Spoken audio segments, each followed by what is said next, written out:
तो Lord of planned के पिछले एपिसोड में हमने देखा था कि फैंग ने अपने बॉडी पर कंट्रोल वापस से पा लिया रहता है। और अब आगे तो एपिसोड के स्टार्टिंग में हम फैंग को देखते हैं जो 2 दिन से बेहोश पड़ा हुआ था। और अब जबकि वह 2 दिन से बेहोश पड़ा रहता है तो उसके सारे घाव हील हो गए रहते हैं और अब उसे होश भी आ चुका रहता है। और वो सबसे पहले लिंगर को ढूंढता है, पर जब उसे याद आता है कि लिंगर उसे बचाने में मर चुकी है तो वो काफ़ी सैड हो जाता है। जिसके बाद वहाँ पर अंकल फू आते हैं जो फैंग के लिए एक ड्रेस लाए रहते हैं और वह फैंग को बताते हैं कि यह ड्रेस लिंगर ने खास तुम्हारे लिए बनाई है जब वह जिंदा थी और वह तुम्हें एज अ प्रेजेंट देना चाह रही थी, लेकिन आज वो हम लोग के बीच में नहीं है। और यह बताते हुए अंकल फू भी काफ़ी भावुक हो जाते हैं, जिस पर फैंग अंकल फू से पूछता है कि हम लोग कहाँ पर हैं। तो अंकल फू से बताते हैं कि हमें मिंग ने वहाँ से बचाकर अपने फैमिली में ले आया और वह इस टाइम अभी बैकयार्ड पर है और वह तुमसे ही मिलना चाह रहा है। जिस पर फैंग सोचता है कि यहाँ पर तो मैं मिंग को जानता भी नहीं और उसने हमारी इतनी मदद की है। जिसके बाद फैंग उस ड्रेस को पहनकर उस घर से बाहर निकलता है जहाँ पर उसका इंतजार फ्यूना कर रही थी और वह फैंग को देखकर बोलती है कि क्या तुम अब ठीक हो। जिस पर फैंग बोलता है कि हाँ मैं अब ठीक हूँ और वह फ्यूना को उसकी मदद करने के लिए शुक्रिया अदा करने लगता है। जिस पर फ्यूना बोलती है कि इसकी कोई भी ज़रूरत नहीं है और यहाँ पर तुमने एक बहुत ही इंपॉर्टेंट पर्सन को खो दिया है और मुझे इसके दर्द के बारे में अच्छी तरह से पता है क्योंकि यहाँ पर मैंने अपने भाई को खोया है। तो तुम यहाँ पर वो सब सोच के ज़्यादा परेशान मत होना और अपना ख्याल रखना। जिसके बाद फ्यूना वहाँ से चली जाती है। जिसके बाद फैंग मिंग के पास जाता है जहाँ पर मिंग फैंग को देखकर उसका हालचाल पूछने लगता है और वह उसे एक बॉक्स देता है। जिसके बाद वह उसे कहता है कि इसके अंदर जो भी है अगर तुमने उसे सही बता दिया तो वह तुम्हारा हो जाएगा। जिस पर फैंग उस बॉक्स को लेकर अपनी पावर से पता लगा लेता है कि उसके अंदर क्या है और वह बोलता है कि यह तो इमॉर्टल मिल्क लिक्विड है। जिस पर मिंग बोलता है कि हाँ तुमने सही पता लगाया है और अब यह तुम्हारा हुआ। जिस पर फैंग बोलता है कि यह चीज़ तो काफ़ी प्रीसियस है और मैं इसे ऐसे नहीं ले सकता। जिस पर मिंग बोलता है कि तुम्हें लेना ही पड़ेगा और तुम्हें अपनी फैमिली की कोई भी चिंता करने की ज़रूरत नहीं है क्योंकि मैंने किसी खास को तुम्हारे फैमिली को प्रोटेक्ट करने के लिए भेज दिया है। जिसके बाद हम फैंग के घर का सीन देखते हैं जहाँ पर ली कुछ सोल्जर को लेकर फैंग के घर के पास आया रहता है और वह उन सोल्जर्स को फैंग के घर की तलाशी लेने को कहता है। लेकिन तभी वहाँ पर फैंग के घर से फैंग का एक बंदा आता है जो ली से पूछने लगता है कि तुम लोग यहाँ पर क्या कर रहे हो। जिस पर ली बोलता है कि हमें ऐसी खबर मिली है कि यहाँ पर फ्यूना का भाई जिसका नाम जुग्गी मिंग है वह यहाँ पर फैंग के घर में है और हम उसी का पता लगाने आए हैं। जिस पर वह फैंग का बंदा कहने लगता है कि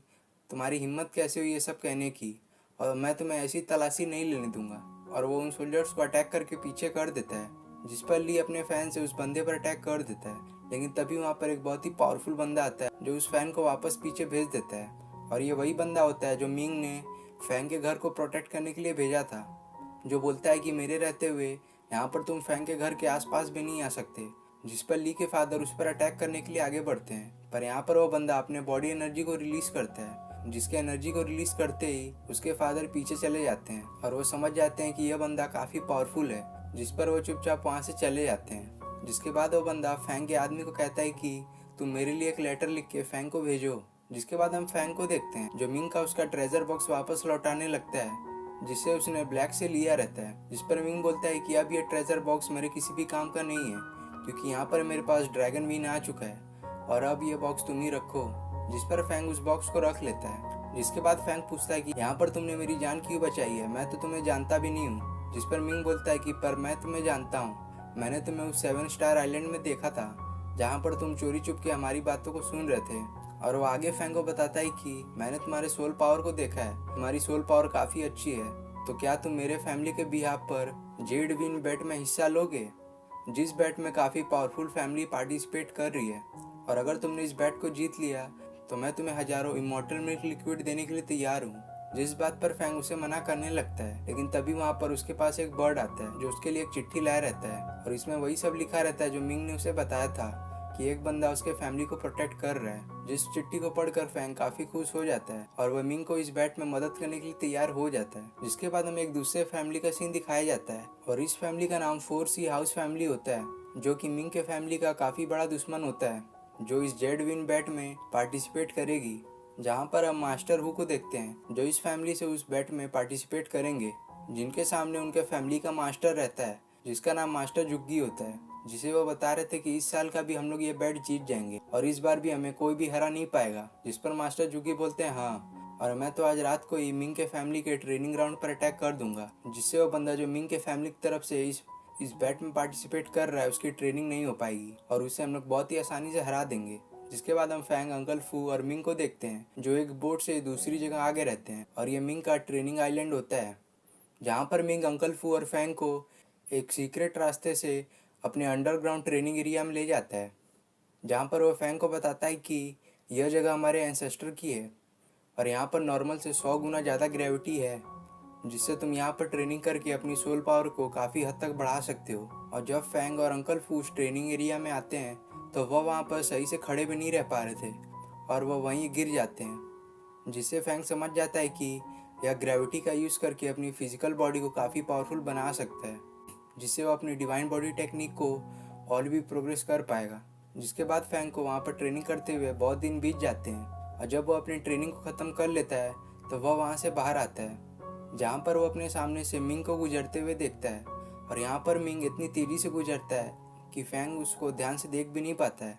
जिस पर फैंग मिंग का पीछा करने लगता है और वह सोचता है कि इतनी रात को मिंग यहाँ पर क्या कर रहा है। और वह छुप कर जब मिंग को देखता है तो मिंग वहाँ पर एक फॉर्मेशन फ्लैग लगा रहा था, जिसे देख फैंग को कुछ समझ नहीं आता है, तो वह अपनी सोल स्किल का यूज़ कर मिंग को देखने लगता है, जिससे उसे पता चल जाता है कि यह बंदा मिंग नहीं है बल्कि यह कोई बहरूपिया है जिसने मिंग का भेष लिया हुआ है। जिस बात का पता चलने पर फैंग उस बंदे पर अटैक कर देता है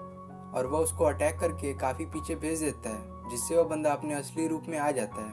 और वह फैंग को बोलने लगता है कि अब ये आइलैंड पूरी तरह से डिस्ट्रॉय हो जाएगा क्योंकि यहाँ पर मैंने उस फॉर्मेशन को एक्टिव कर दिया है। तो फैंग उसे अपनी ब्लेड से मार कर वहाँ पर बेहोश कर देता है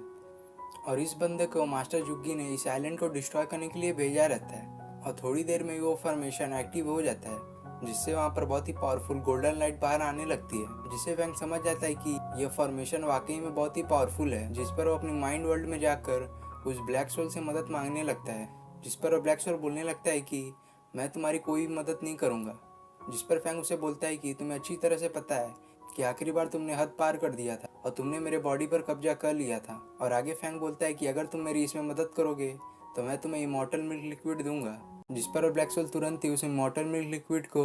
लेकर चेक करने लगता है और वह फैंग को बोलता है ठीक है, मैं तुम्हारी मदद करूंगा, लेकिन इसके लिए मुझे 10 इमॉर्टल मिल्क लिक्विड बॉटल चाहिए। जिस पर फैंग तुरंत ही इस डील पर राजी हो जाता है, जिस पर वो ब्लैक सोल फैंग की मदद करने के लिए तैयार हो जाता है और वह फैंग की बॉडी से बाहर निकल जाता है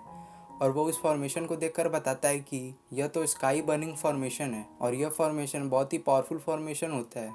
जिससे इस तरह के आइलैंड को बहुत ही आसानी से डिस्ट्रॉय किया जा सकता है।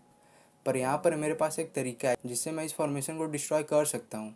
और वह फैंग को बोलता है कि जब तक मैं इस फॉर्मेशन के कोर को डिस्ट्रॉय ना कर दूँ तब तक तुम इस फॉर्मेशन पर अपने सोल पावर से अटैक करते रहो। जिस पर फैंग ऐसा ही करता है और वह अपनी सोल पावर से उस फॉर्मेशन पर अटैक करने लगता है और वह ब्लैक सोल तब तक उस फॉर्मेशन के कोर तक पहुंच जाता है और जब वह उसके कोर को डिस्ट्रॉय करने वाला था तभी वहाँ पर एक बंदा फैंग पर अटैक कर देता है, जिससे फैंग का ध्यान बढ़ जाता है, जिससे वह ब्लैक सोल उस कोर को डिस्ट्रॉय नहीं कर पाता। लेकिन तभी वह ब्लैक सोल उस फॉर्मेशन के 50% डिस्ट्रक्शन पावर को ख़त्म कर दिया रहता है, जिससे वह कोर नीचे गिरने लगता है। जिस पर ब्लैक सोल फैंग को बोलता है कि तुम जल्दी से इस कोर को यहाँ से दूर भेज दो। जिस पर फैंग अपनी पावर का यूज़ कर उस कोर को हवा में उछाल देता है, जिससे वह कोर आसमान में बहुत ही तेज़ी से फट जाता है और इस आइलैंड को कुछ भी नहीं हो पाता है। जिसके बाद यह सीन यहीं पे कट हो जाता है और हमें अगले दिन का सीन दिखाया जाता है, जहाँ पर हम मास्टर जुग्गी को देखते हैं और वहाँ पर बाकी फैमिली भी होते हैं और यहाँ पर वो जेड विन बेट का दिन आ गया रहता है, तो इसलिए सारी फैमिली यहाँ पर इकट्ठा हुई रहती है। इसके बाद वहाँ पर फैंग, मिंग और मिंग के मास्टर एक शिप से आते हैं, जिसे देख मास्टर जुग्गी बोलने लगते हैं कि मुझे यहाँ पे लगा था कि मिंग फैमिली आएगी नहीं, पर यहाँ पर तुम लोग कैसे तो आ गए। जिस पर मिंग के मास्टर बोलने लगते हैं कि भले यहाँ पर तुम 4 साल से लगातार जीत रहे हो, पर इस साल हम लोग जरूर जीतेंगे। और आगे मिंग के मास्टर जुग्गी से बोलते हैं कि क्या यहाँ पर इस साल कुछ बैट में चेंज करोगे। जिस पर मास्टर जुग्गी बोलते हैं हाँ, मैं इस साल इस बैट में कुछ और भी ऐड करना चाहता हूँ। अगर तुम इस बार हार गए तो मिंग मुझे वो चक्रा टेक्निक के बारे में बताएगा। जिस पर मिंग के मास्टर बोलते हैं ठीक है, पर यहाँ पर अगर हम लोग जीत गए तो तुम कैसे वो सी क्रीचर को कंट्रोल करते हो, तुम्हें वो हमें बताना पड़ेगा। जिस पर मास्टर जुग्गी राजी हो जाते हैं। जिसके बाद वहाँ पर जितनी भी फैमिली आई रहती हैं वो कंपटीशन एरिया में जाते हैं, जो एरिया एक शील्ड से ढका रहता है। जिस पर वो फैमिली के मास्टर अपनी पावर का यूज़ कर उस शील्ड को थोड़ी देर के लिए क्रैक कर देते हैं और इस कंपटीशन में जितने लोग भी पार्टिसिपेट किए रहते हैं वह उन्हें इस जेड विन बेट का रूल बताते हैं कि यहाँ पर हर एक फैमिली से एक एक बंदा जाएगा और उस बंदे को इस जगह से 3 सबसे हाई क्वालिटी का जेड लाना पड़ेगा,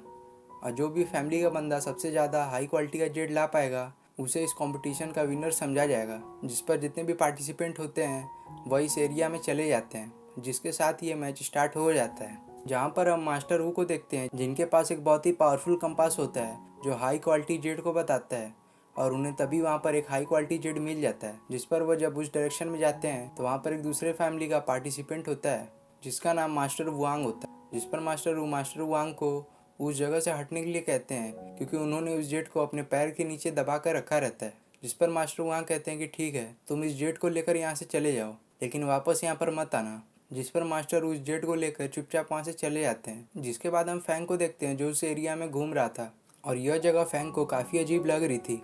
क्योंकि यहाँ पर चारों तरफ अलग अलग तरह के जेट फैले हुए थे। पर तभी उसके बॉडी से वह ब्लैक सोल बाहर निकलता है और वह फैंग को बताता है कि यहाँ पर तुम ये मत समझना कि मैं तुमसे बात कर रहा हूँ तो मैंने तुम्हें माफ़ कर दिया है, मैं बस तुम्हें इतना कहने आया हूँ कि यह जगह मुझे काफ़ी अजीब लग रही है, और क्या तुमने सोचा है कि इस जगह में इतने सारे जेड क्यों पाए जाते हैं। जिस पर फैंग बोलता है कि यह आइलैंड ज़रूरी खास है। जिस पर ब्लैक सोल बोलता है कि